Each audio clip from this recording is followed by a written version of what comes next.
Hello, good morning everyone, welcome to my channel. সকাল সকাল আরও একটি নতুন মিনি ব্লগ নিয়ে তোমাদের জন্য চলে এসেছি। আজকে 6 তারিখ রামনবমী ছিল, আর সকালবেলা ঘুম থেকে উঠেই আমি আগে বিটরুট জুস খেয়ে নিয়েছি।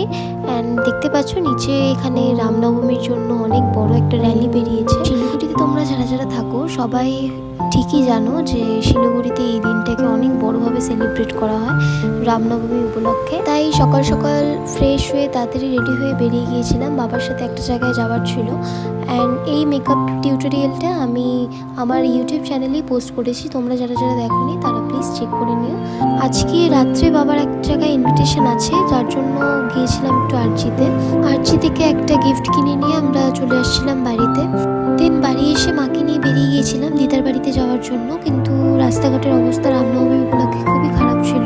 আর আমাদের দিদাবাড়ির ওখানে শ্রীমদ্ ভাগবত পাঠ হচ্ছে, 1 সপ্তাহ ধরে চলবে, আর সেটা শুনতেই মা আর দিদা একসাথে গিয়েছিল। দেন সন্ধ্যেবেলা আমরা চা খেয়ে বেরিয়ে পড়লাম। আর আজকের ব্লগটা এটুকুই থাকছে, দেখা হবে নেক্সট ব্লগে। Thank you.